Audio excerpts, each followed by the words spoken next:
Usap-usapan ngayon ang naging pahayag sa Twitter ng basketball player na si Don Aliado kaugnay ng umano'y game fixing o pagbebenta ng laro sa PBA. At kaugnay ng balitang yan, makakausap natin si PBA Commissioner Chito Salud. Commissioner, magandang tanghali. Si PR Kanghel po ito. Pia, magandang tanghali din sa iyo at sa mga nakikinig sa atin. Commissioner, unahin na po namin, paano ho ba nagsimula yung mga naging pahayag nitong si Don Aliado na meron nga daw game fixing? It all started with just that one tweet po ba? Sa tweet. Sa tweet nag-umpisa yan. Pero to be fair, hindi naman niya sinabing game fixing. Ang sinasabi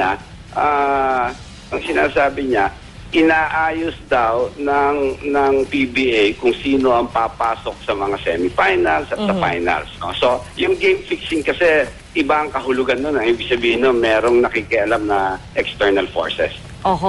Pero kasi itong mga aligasyon niya medyo harsh para dun sa liga. At alam po namin, halimbawa sa Amerika po, sa NBA, kapag ang mga basketball players po nila may mga ganitong klaseng tweets, napipinalize po sila. Has this been discussed by the PBA kung anong sanctions, if ever, ang pwedeng kaharapin ni Don Aliado? Well, yung mga sanctions dyan, Pia, discretion ng commissioner yon, no? I will weigh the gravity of the statements released by Don Aliado and then impose the commensurate penalty na karapat-dapat. Alright. So pero wala pa hong naging desisyon on your part, Commissioner? Wala pa. By this afternoon, we will come out with the final penalty and sanctions. Alright. Pero Commissioner, si Don Aliado last night ay naglabas na po ng apology via Twitter din po. Kayo po ba ay personal na nakapag-usap na po? Oo, katatapos lang namin. Naggaling na siya dito at inulit niya yung kanyang paghingi ng paumanhin.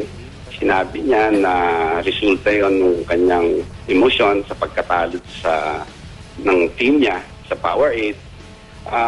Pero pinaalala ko rin sa kanya, na yung mga ganyang emosyon dapat chinecheck yan dahil sports ito, yung graciousness sa pagkatalo, importanteng valor yon sa buhay ng tao, lalo kasama dyan yung humility in victory, and I think that sunk in naman sa kanya. So nakita niyo po sa kanya yung kanyang remorse nung siya'y humingi ng paumanhin po? Yes. Meron siyang, sincere naman siya doon sa apology niya. Ang problema lang, na-release na yung mga public statements niya at meron tayong patakaran dito sa liga na to that players and team officials are prohibited from making statements that are prejudicial or detrimental to the best interest of the league. Clearly, those statements, Pia, are such. So, Commissioner, how do you think this affected the morale, perhaps, of other players in the league? Sila po ba, tingin nyo, apektado sa mga pahayag na inilabas ni Don Aliado? Well, hopefully hindi, dahil nilinaw naman ni Don at tinanong ko siya, meron ka bang experience sa 13 years mo dito sa liga? Meron ka bang personal na karanasan na may lumapit sa'yo para ilaglag ang isang laro? At ang sagot niya, isang madiing hindi. Wala. So, kumbaga, ang sinasabi po niya sa inyo, talagang nadala lang po siya ng kanyang emosyon. Siya po Pia. Alam mo, in the heat of competition, kumisan, may masasabi ka talagang hindi mo pinag-iisipan ng mabuti. Ang Twitter at ang Facebook, public public media na rin yan at marami tayong mga fans na sumusunod dyan. So, I'm taking this occasion to remind all our players to exercise caution and circumspect dyan sa mga pag-tweet nila dahil maaaring makasama yan sa liga na kung saan sila naman ay naghahanap buhay.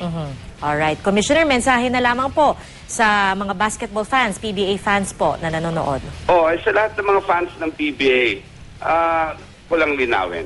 Walang game fixing dito sa PBA. Walang inaareglong mga laro dito. Ang laro dito, totoo. Kung sino ang nananalo, yun ang mas magaling na team.